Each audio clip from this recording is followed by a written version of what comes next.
Dans le passé cauchemardesque des années 40, l'humanité lutte contre sa propre extinction. Les frontières de l'Europe sont assaillies par l'armée nazie, tandis que traîtrise et collaboration constituent un terrible ennemi intérieur. Seule l'intervention de la puissante armée américaine prévient l'extermination des forces alliées. Les innombrables guerriers, agents et soldats de la liberté combattent en son nom, mentalement et physiquement préparés pour être les ultimes défenseurs de l'humanité. Il n'y a pas de paix, pas de répit, pas de rémission. Il n'y a que la guerre.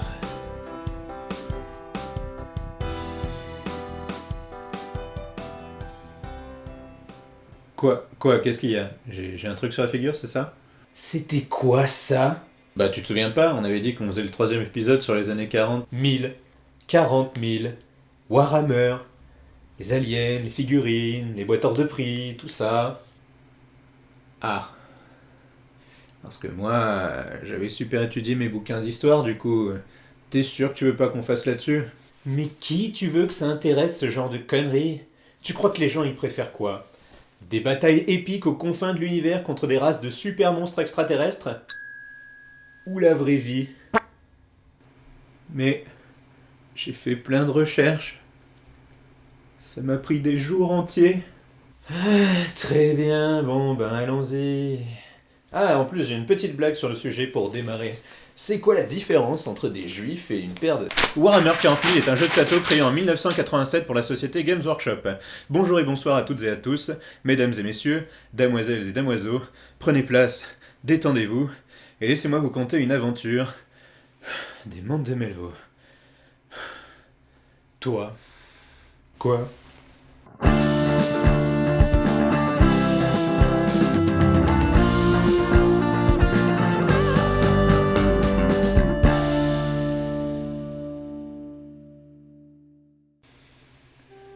Ah, Warhammer.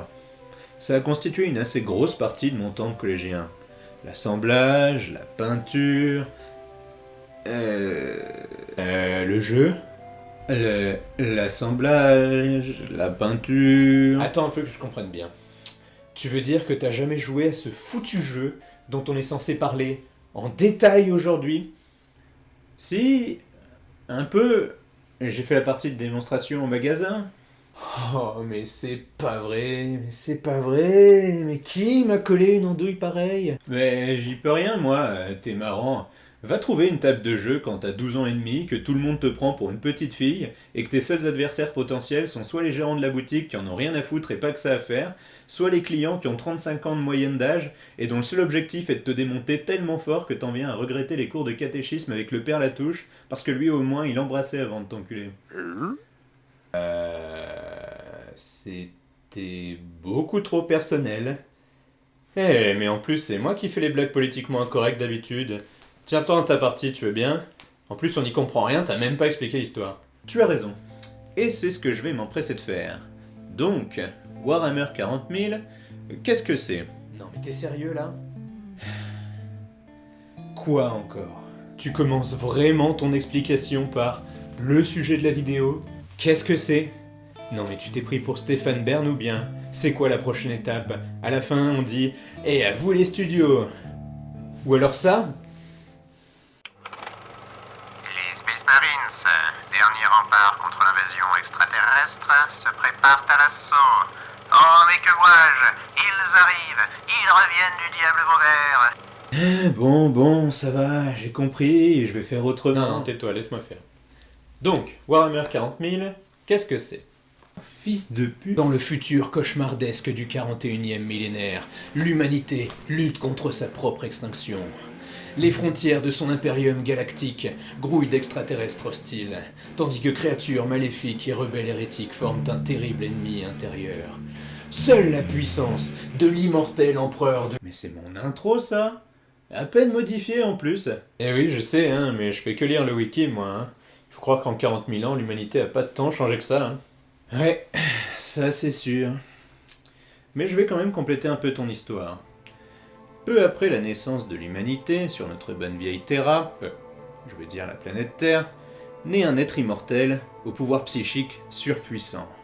Après avoir guidé les hommes dans l'ombre pendant plusieurs milliers d'années, il se montre enfin sous le nom de l'Empereur, et par son charisme naturel et son immense sagesse, il mène la race humaine vers un âge d'or technologique permettant d'étendre le monde des humains à l'univers tout entier. C'est cool, c'est cool. Mais ça manque quand même un peu de guerre tout ça, non? Mais tout pouvoir attire la convoitise et la jalousie. Horus, proche ami de l'empereur, le trahit après avoir été corrompu par des forces démoniaques. À l'issue de leur combat, le corps du leader des hommes est brisé, mais son esprit demeure. Ses serviteurs le placent sur un trône d'or qui le maintient à peine en vie, et ils le vénèrent alors comme un dieu tout-puissant et protecteur. Un demi-dieu adoré de tous, qui se fait poignarder dans le dos par une de ses plus proches connaissances. Non, jamais entendu parler. Désormais, les seuls remparts contre les assauts des orques, race humanoïde et belliqueuse, et les incursions tyrannides, aliens terrifiants à la fin insatiable, sont les Space Marines. Des humains génétiquement modifiés, spécialement conçus pour le combat, et endoctrinés pour rester à jamais fidèles à leur ordre religieux.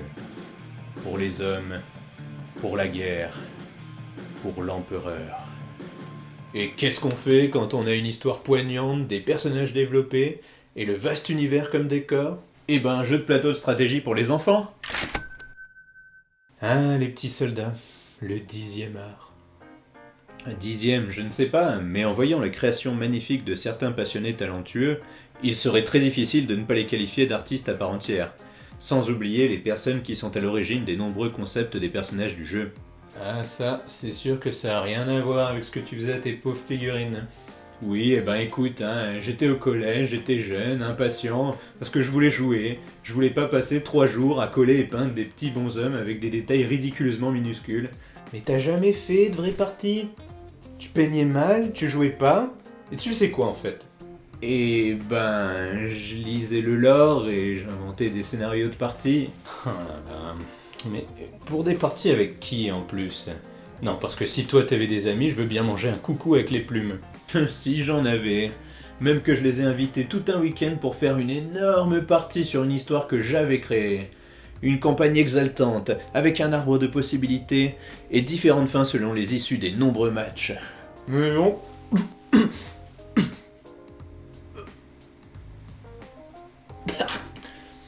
Ah. Et donc? Et ben, une fois que j'ai eu fini de leur expliquer les règles, il fallait qu'ils rentrent chez eux. Pitoyable.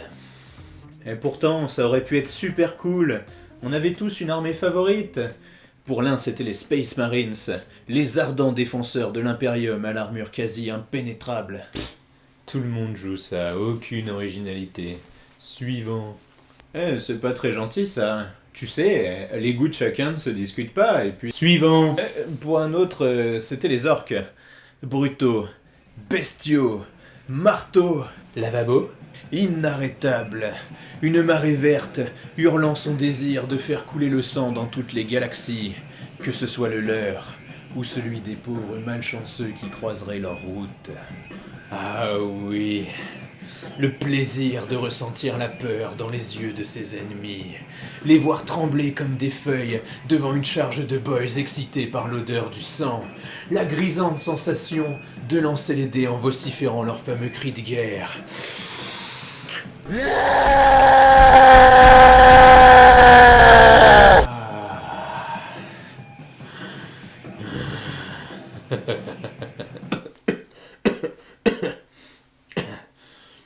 Bon, après, je dis pas qu'il y avait pas quelques petits accidents avec leur technologie un peu hasardeuse. Des fois, il y a des trucs qui explosent au pif, mais bon. Et c'est d'ailleurs ce qui fait d'eux le principal ressort comique du jeu, et ça va aussi d'un Warhammer Battle, son équivalent médiéval fantastique. Autant craint pour leur férocité que raillé pour leur stupidité, les orques apportent un brin de légèreté et de décalage qui est plus que bienvenu dans le futur rude et sérieux de Warhammer 40 000. Ah, souvenir, souvenir. Mais tu sais ce que c'est le plus drôle dans tout ça? C'est que t'avais 2 amis. Et j'avais pas que 2 amis. J'en avais 3. Allons bon. Et il jouait quoi celui-là? Les Eldar? Mais qui joue les Eldar franchement? Non, lui c'était les Tau, les érudits de l'univers, Les fervents défenseurs du principe utopique du bien suprême. Une race jeune à la technologie de très loin supérieure à celle des humains. Et si vous pensez que ces hippies de l'espace vont au front la fleur au fusil, vous le sentirez passer.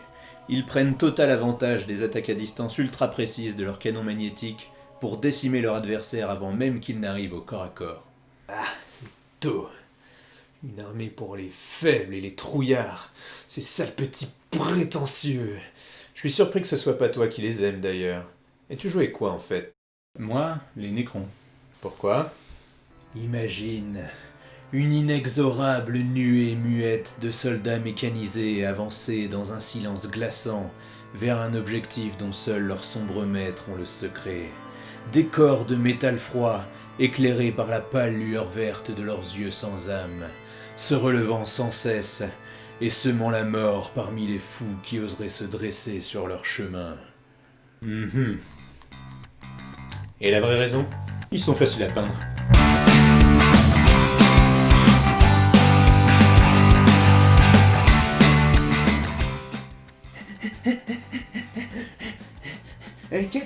Capitaine, on est submergé, qu'est-ce qu'on fait? Préparez les torpilles à pulsatron. Mais ça existe pas ça, capitaine. Alors on est foutu. Je me taille. Capitaine. Mais qui m'a foutu avec ce débile? Enfin bref, merci d'avoir regardé cette vidéo. Surtout, n'oubliez pas de dire ce que vous en avez pensé dans les commentaires, et de liker et de vous abonner si elle vous a plu, à savoir que nous sommes également sur Facebook et sur Twitter. Enfin bref, je vous dis à la prochaine, et venez nombreux pour une nouvelle aventure des mondes de Melvaux.